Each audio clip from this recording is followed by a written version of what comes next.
Well, hello there, and welcome to issue number 75 of my combinations. And this combination is all to do with the Scorpio Rooster. And as you can see on the caption beforehand, those are the dates you have to be to fall into this Eastern and Western combination. If there's anybody who's not sure about a great uncle or a grandfather, auntie, etc. like that, and they want to know the dates because I haven't put those dates down, they have to be 12 years previous. So if they're pretty sure they might be, then just message me or put it on my wall here, and I'll let you know the dates for that given year. So it's not a problem. I just sort of list the ones basically in a lifespan of the basic audience that I get. Okay then, so let's start straight away with the Scorpio Rooster as a child.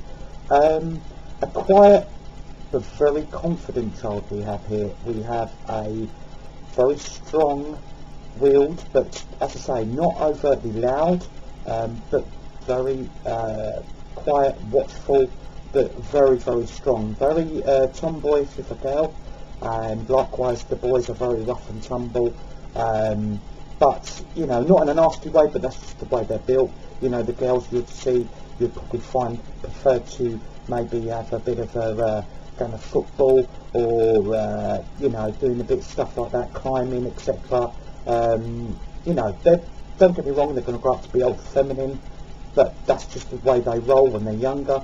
They just can be a bit tomboyish, and likewise the boys are very robust. It doesn't mean to say they're going to be, you know, a brew or something like that when they're older, but it's just the way they are. You know, that's just the way that the planets have made them. So as we're going through into the early school years, one thing you'll really notice about this, if you're the parent of this combination, is they have a very, very broad range of friends. You wouldn't have to be super cold or super tough or particularly fantastic at anything. They have such a broad spectrum, you know, and that's the great thing about this combination. They're very far-reaching. They're very, as I say, they don't discriminate. There's no discrimination here. As I say, they could have the geekiest kid in the class coming round one day, and then the following day they're going round to see, you know, the top kid in the class. You know, so that's the way they roll, and they tend to be able to bring all of it all mixed together. You know, and they tend to break down the barriers of this, which, you know, is quite fascinating to watch and follow, even when they're going to secondary school, university, you know, college, etc. You'll even notice it there. You know, they have a really great array of friends, which, you know, does very well for them, broadening their mind and their, you know, the balances in life. They don't have just a set cycle where, right, this is my group and that's it, I don't go out of that. You know, they're not cliquey at all, which is, it's very good, and it's very refreshing really, because, you know, you can find it quite easy to talk to them, and, you know, as I say, not a very particularly loud person by any means, but, you know, you get them one-to-one or in a smaller group, so to speak, and they'll gladly talk to you, no problems. They won't discriminate until you have done something wrong. Everybody's given a good, equal, fair start, which is fantastic. Another thing you'll notice about them is, okay, so they're not loud. We've defined that. They're not a loud child. They're not one to say, look at me, I'm doing superb. They'll do enough in school, won't particularly excel, or they won't lag behind. But they get noticed, and it's because of their steely strength. They are ultra strong and tough. They're very inner. So they get noticed for that. Even when they don't want any attention, they will get noticed for this. The way there's just the strength oozes out of them, and a calmness. But underneath, they are very, very passionate. They're very emotionally driven. They find it very hard to say that or talk about it, but mostly all of their outbursts, shall we say, which are rare, but they do come along, are emotively driven. Sometimes things just get on top of them elsewhere, and boom, there's an explosion, and you really do not want to see this combination in its in full flow in that sort of sense. It is a very dangerous combination as that's concerned. So checking themselves emotionally is very, very important. Making sure that things aren't building up, and as I say, that's a key for this one in the early life. As we're going through the college, university years and the early work years, or where they're going to work, what you'll find is there is this need to be noticed once we're out of school, that they don't just want to be one of the numbers. They can be drawn to crime. Basically, if there's not a lot of other options on the map, they will go out and say, look, needs must. They're not frightened of turning their attentions towards that, because they are a survivor. They will want to battle for. They don't just want to drift. They want to make a stand for themselves. They won't shout about it, but they'll be doing it, and they'll be, they're not afraid of crime if they have to. So what we really would like to see is answering or in fact addressing the Scorpio Rooster need deep down, and that's to have a relationship early.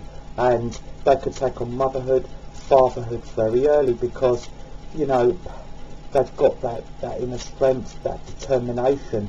I think the more they're left to their own devices, as in they're sort of, I don't know, there's not really a lot of purpose. They may be in a job that's small time or whatever, and they don't see a lot of purpose to themselves or that job.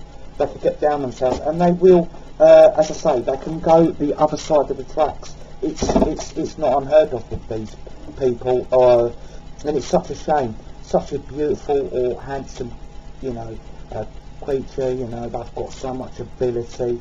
They've got, they're so mesmerising that they choose to do this, and it's a real shame.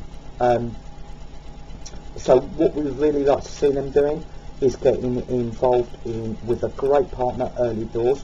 They can be, as I say, a mother early or a father early. The more that, that's even better, because the responsibility, they make fantastic parents, and the responsibility, and then setting their own goals, not thinking they're drifting, they're setting their own goals, saying, right, this is what I've got, this is where I'm going to get to, and having that person behind them, knowing that they're needed, knowing that they're relied upon, they love that, they respond to that so well. It really is important for this combination. So where do we find them in work? Well, as I say, if we hopefully getting them settled down, we can find them anywhere. They're not afraid to put in masses of hours. They work really hard. There really does have to be, as I say, some light at the end of the tunnel. They won't just aimlessly go through. So whatever they're doing, you have to say, right, if you do that well, you progress to this. And if that's going well, they can't be in a dead-end job. That's just not going to happen. So sales would be excellent, where, they could then run their floor, they could then progress further, they could be a team leader, and as you say, because they can make friends with everybody on that floor, in a nice, quite strong way. Everyone feels like they can talk to them, so they won't discriminate against what background they're from, or what they've previously done, or what people have said about them.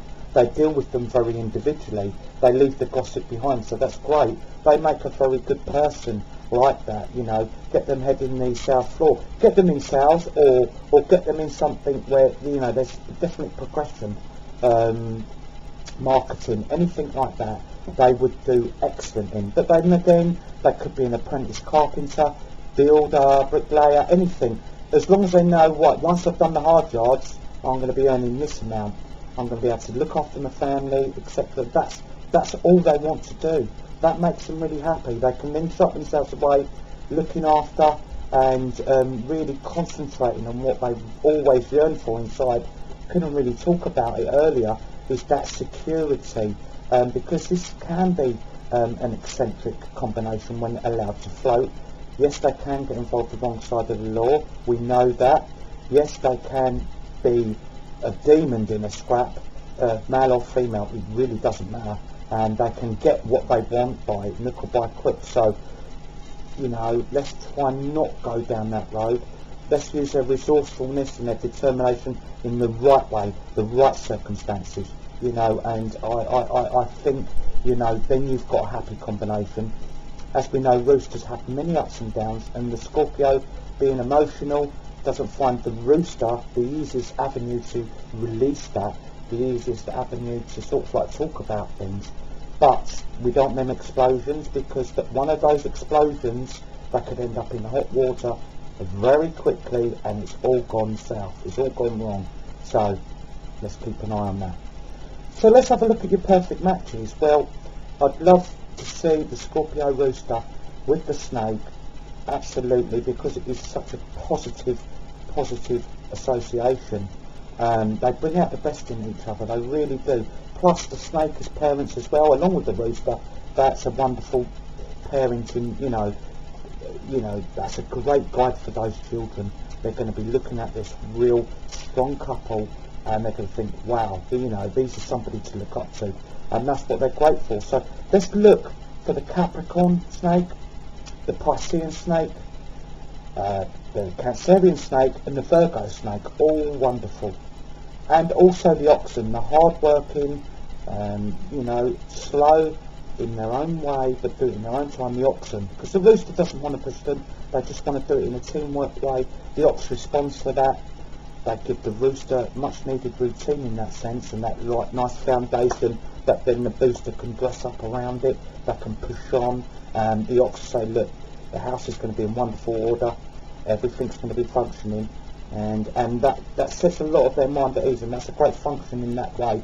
So let's look for the Capricorn Ox, the Piscean Ox, the Cancerian Ox, and also the Virgo Ox. Wonderful, wonderful matches.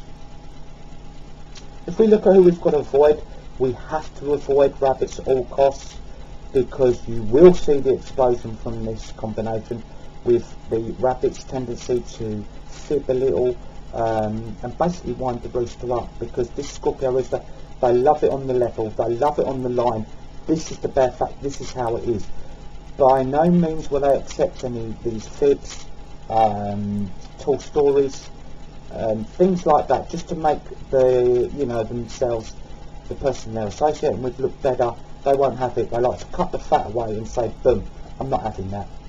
Boom, let's move on. And so they don't tend to really want to get involved, and sometimes it can cause that explosion.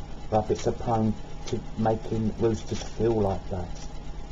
So let's avoid that at all costs, rabbits. And health-wise, the Scorpio Rooster is a tough bird. Very tough. It's built for resilience, bouncing back. And so, health-wise, fantastic. You know, but as I say, the only thing that will damage their health is maybe getting in one or two many scuffles where their emotions may have led them into a bit of a dark situation. So that's the only reason I can see health-wise being inflicted on you in a moment of aggression, maybe. Okay, well, thank you for joining me, and Scorpio Rooster, I wish you all the very best of luck, and please tune in for the next issue. Thank you.